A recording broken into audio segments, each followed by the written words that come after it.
Live. There we go. Let's do it. Let's do it.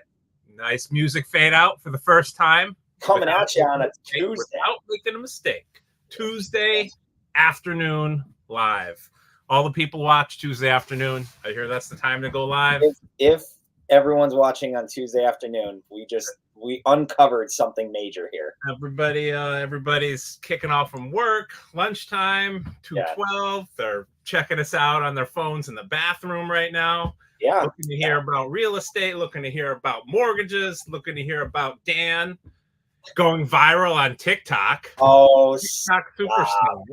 Yeah. TikTok, that diploma you see there, gonna be gone next week. It's gonna have one of those little TikTok lights up there. Yeah, well, that's Morgan's, and I'm helping her go viral too. No big deal.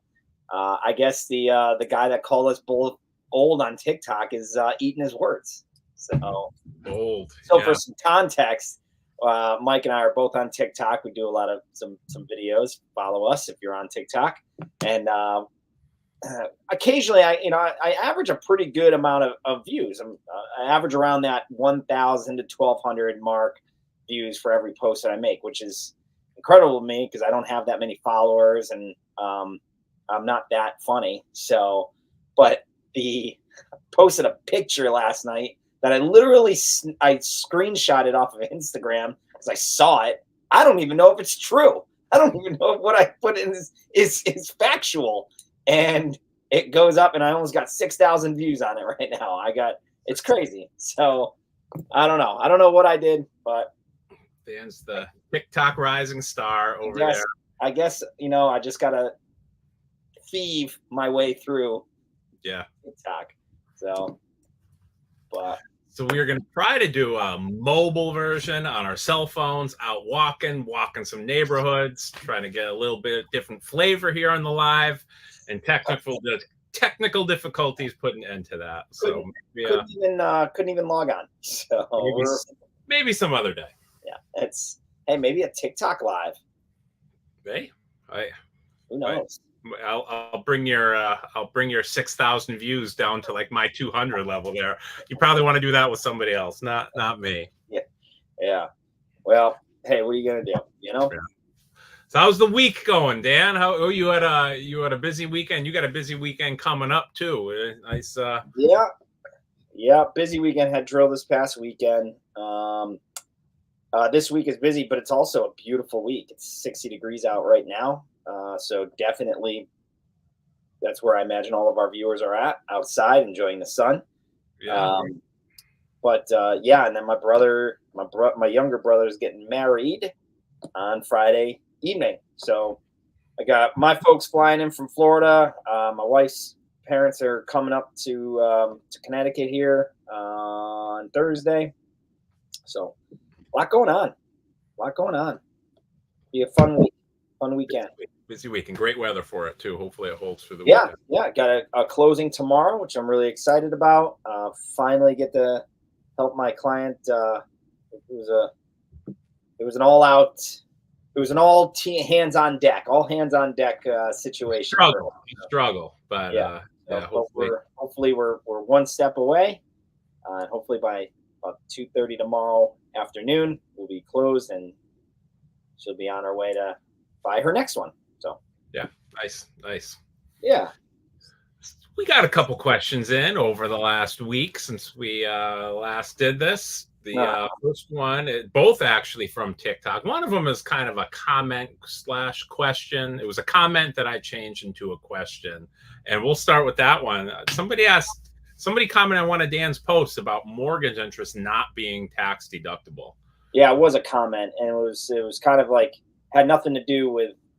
Well, I guess it did. It was a mortgage interest rate picture, but it had this kind of came out of left field. So, yeah, it is still tax deductible. That's the quick and the short answer. It is still tax deductible, and I haven't seen anything to the contrary about that changing in the near or far future. It's a major thing that the government has put in to boost home ownership, and that's not going anywhere, especially as home ownership slides back down the other way. There, a lot of corporate hedge funds are buying up properties, and the government's probably going to be putting some restrictions or some enactments to put the power back to the people, and they're not going to take away mortgage interest tax deductions. Yeah, let's hope not. Yeah. Yep, that was simple. Good answer. Got it. Crushed it. Simple. Crushed it. The other one, I'll let Dan answer first, and then I will answer. As a first-time home buyer, do you suggest waiting? So this was in response to a video on TikTok that we were talking about the inventory and the interest rates. And Adam Matz came with this question. I'll let you start off with it, Dan. Well, listen, I hope I don't steal your thunder, but I feel like I'm going to steal your thunder because you know what I'm gonna say at this. But I kind of come at it with two different thoughts. The first thought is, what is your specific, like, what do you do? What are you going through right now? You know what I mean? Are you able to even buy a home? Like, what position are you in? Because there's some people, first, do I suggest waiting? Well, are you even qualified to purchase a home? So, like, get that out of the way. Say you are. Yes, I'm pre-approved. I'm sitting, waiting. I always say, and I know I'm stealing what you're gonna say, but is it ever a bad time to own? Prices are on the rise. So if you buy now, like, you're gonna get some natural equity going on in the next couple of years. It doesn't look like home prices are dropping. So now is a good time in that sense, in that regard. But yeah, it's just, what are you as a person? What are you looking for? What are you trying to accomplish? And hopefully that will answer your question. So long-winded, but I don't think it's ever a bad time to own, and especially now with prices not dropping. So, yeah, I mean, like Dan said, prices are high, but there's such a crush of inventory that we're still a couple years before seeing some of this inventory that's being built, and they're all apartments. They're not even, they're not even condos. They're not something an individual can own. They're all going to be corporate-owned things. It's going to introduce some more housing options to the area, but it's not going to help your personal situation as far as equity and, eventually trying to move up to something that you want to go. Over a 10-year period, I don't think there's ever been a 10-year period that the home values have decreased. They go up and down. They might go down for a while. Right now, let's say a $300,000 house, 4 years from now, we might see a bit of a dip and it's worth $280,000. But do you want to be 4 years down the road? That's 4 years more rent payments that you're going to be making. That could be 4 years that you're building sweat equity into your home that you're looking at purchasing now. It's never a bad time to own. So it's always kind of a good time to buy if the situation is right for you. You have to be ready to buy. And with prices where they are, I'd go one step further and say that you're going to be living there for a decent amount of time, bare minimum 5, 6, 7 years.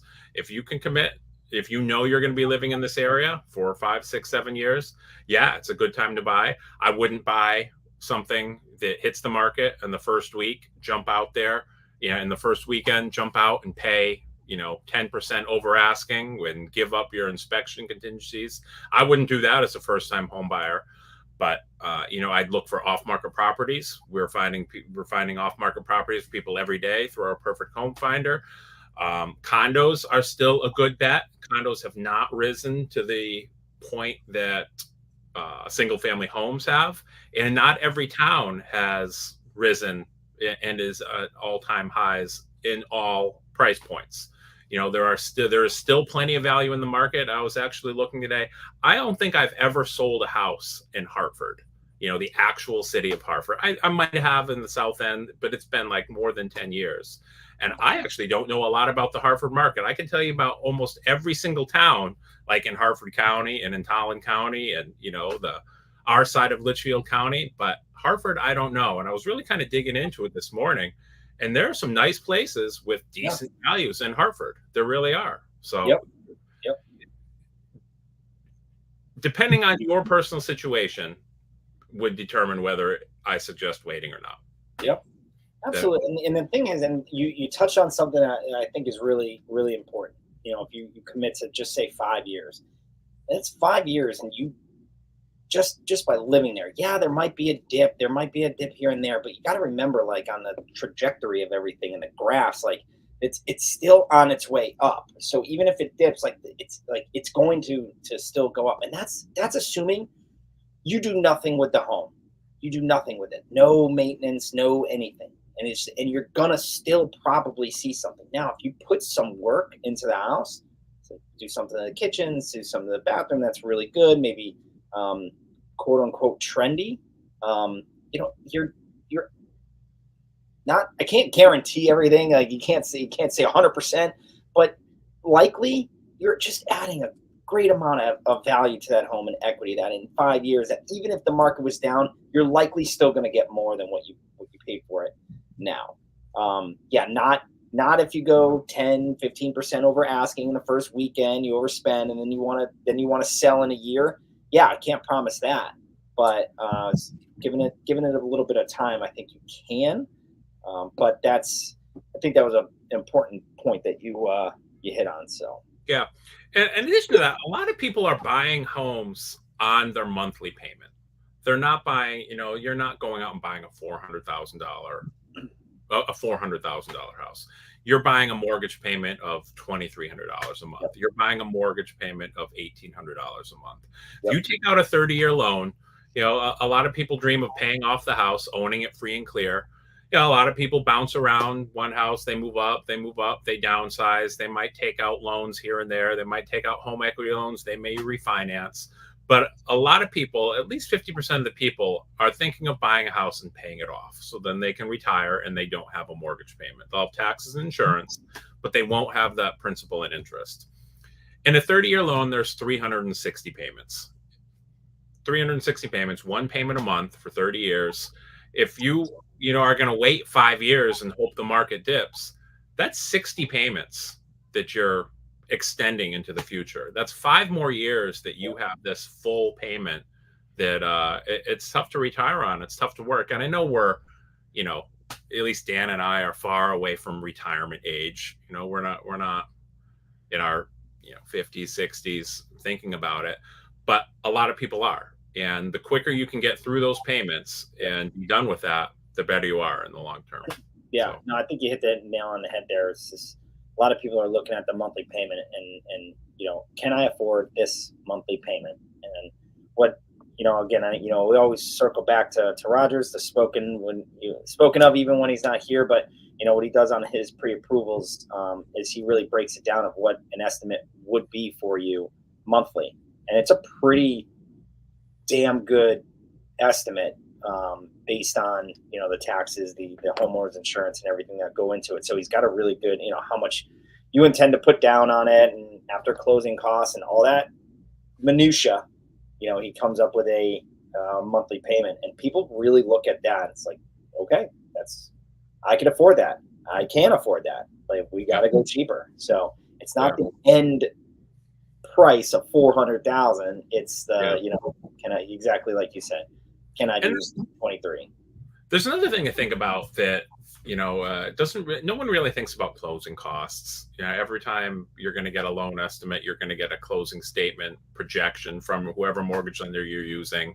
I forget what they call it. It's some type of disclosure that it didn't exist when I started working in the industry, and it does now after years of financial crises that pop up here and there. No one really ever accounts to the closing costs at all. Everyone thinks down payment, they might be putting 20% down. They might be putting 5% down for a conventional. They might be buying a 3.5% FHA. They might have a 0% FHA loan. But these closing costs add up. And those costs, like everything else, are really just starting to hit the inflation that's happened. Attorneys really haven't popped up their prices. They've really been sitting where they've been for, I'd say, the last 8, 9, 10 years, at least. For I've been doing this for, I think, 18 years now. They had they were low, and then they jumped up, and they really haven't jumped up. That's something to think about too. You know, right now, an attorney for the sale of a house or the purchase of a house, you're right around $1,000, Oh, and that's that's kind of out of pocket money, and that's going to be going up in the future as well. And that doesn't matter if you're buying a $2 million house or a $120,000 condo. Yep. Those fees are kind of the same. Yeah, So, exactly. especially at the low end of the market, if you're going to be there for 4, 5, 6 years, I really do think it is a good time to buy. Yep. Buy that house price or the condo price. As the time goes, that price increases, rates might dip, might be a good time to refinance. That comes with closing costs as well. When you go to refinance, you don't just lower your payment by getting a lower rate, but that can be offsetted by extending back out to 30 years, go to a 15-year loan. Getting in the game really opens up a lot of possibilities for you. So. Yeah, absolutely. And that's, it's something, I bring up the first thing when in the first conversation with someone that's maybe pre-approved is like, we got to talk closing costs, and they may not have risen, but they're on the verge, and they're starting for sure. Appraisal prices, all that stuff is they're going to creep up. It's going.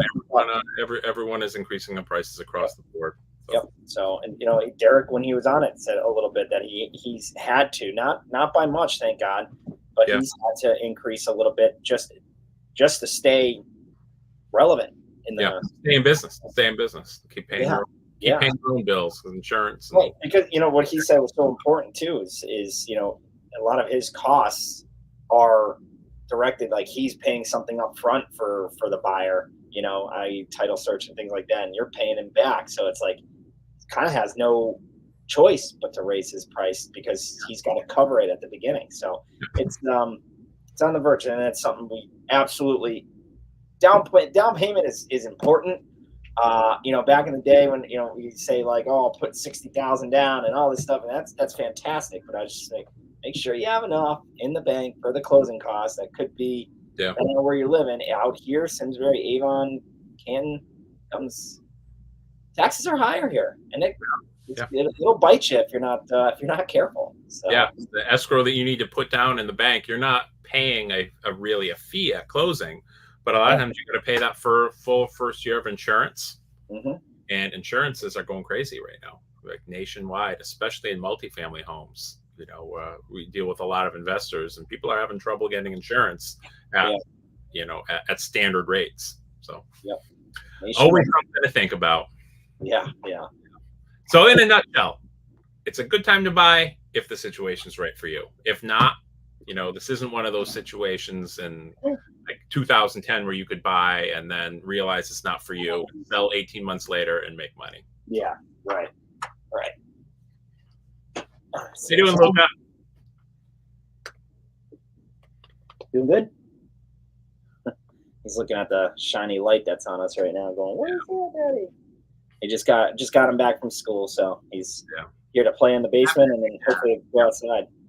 Well, that's all we got anyway. We just have 2 questions this week, and we will hit you guys next week. All right, sounds good.